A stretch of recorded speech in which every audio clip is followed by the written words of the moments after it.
The mainstream media reports that Google is funneling its money to a P.O. box in Bermuda. P.O. Box 6 Bitch Bitch.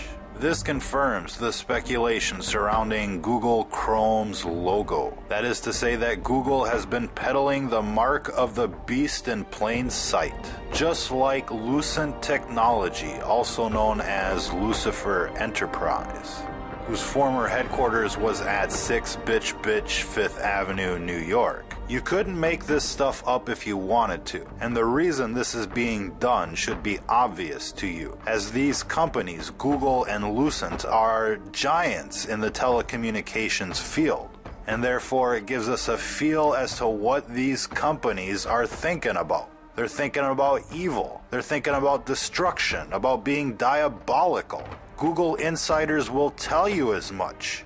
If you listen to what they're saying, they're talking about post-human society. That's right, you heard that correctly. Post-human. After human. When man merges with machine. When man will be no more. That is their endgame, to wipe out humanity. Where resistance is futile. That kind of thing. That's what they're thinking about. That's what they want to bring into the world. And that brings us back to what we were talking about yesterday. The weaponization of cell phone towers. To recap that discussion, a cell phone tower is a giant microwave oven on a stick. Cell phone towers use a magnetron or an oscillator like a microwave oven to make microwaves. That's how they communicate. Radars use the very same technology. That part that's beaming into the dish is a magnetron, just like a microwave oven and just like a cell phone tower. Now let's do a quick comparison to put things into perspective so that you can appreciate, so that you can wrap your mind around what we're trying to tell you here.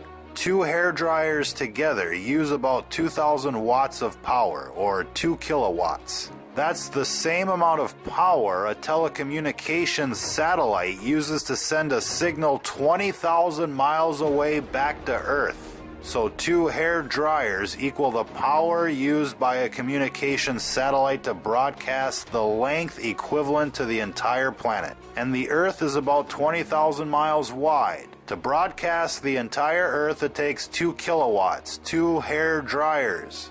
Now a microwave oven uses 1,000 watts or 1 kilowatt. Here's the damage 1 kilowatt can be done by somebody when they take a magnetron out of a microwave and turn it into a ray gun. This is just a small example of a low-tech weapon running on 1,000 watts. Then you have these things here, these huge towers of death. Now each row in this tower, an array, or a set of dishes or rectennas or whatever you want to call them, is connected to a cable with a maximum power output of 300,000 watts, or 300 kilowatts. That's 300 microwave ovens. We based that conservative estimate based on the gauge of the cabling that's running up to one of these arrays. They're estimated at 300,000 watts per cable. Those aren't fiber optic cables running up to those arrays. It's a thick copper gauge transmission line quality cable running up those towers. Now if there's 10 cables, that's like 3 megawatts of power. And these cables are out there to output power to the magnetron, not for data transfer. That's an important point. These cell phone towers are weaponized. There's no other reason to have this much power running up the cables. It isn't for data transfer. Now, FCC regulations limit normal transmission per array to about 400 watts. To put that into perspective, 1 watt from your phone can go 25 miles to the nearest tower. A 1,000 watt magnetron on a stick can blow shit up. And these towers have a 300 kilowatt power line running up to each rectenna. And who knows, there could be an amplifier at the top of these towers that steps up the power even more. The point is here, ladies and gentlemen, is that these companies, like Lucent and Google, could turn up the juice at any time and nuke a town. They could nuke the entire country without any warning, without anybody being able to protect themselves. They could cook them like a boiling frog in the middle of the night. This infrastructure is not only in place, it's built up with multiple levels of redundancy. Every big city has thousands of these death towers. And all that needs to happen is for an AI from Google or whoever to come in and nuke everybody at once and take over.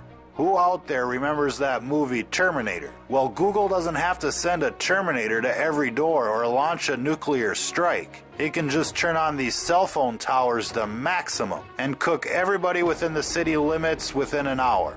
And then just send in the Terminators to mop up the countryside. And if it isn't Google that does it, it can be somebody else, like the real people that brought us 9/11. Or better yet, say we elect somebody that's batshit crazy evil. They could fake a reason to turn on the last line of defense. The anti-foreign invasion, anti-zombie apocalypse defense network. Oh, these contingencies are out there, ladies and gentlemen. Like a nuke in every city, a nuke from each side, so that makes it at least 2 nukes per city in the world right now. That's how serious things are. That's how the clandestine world works.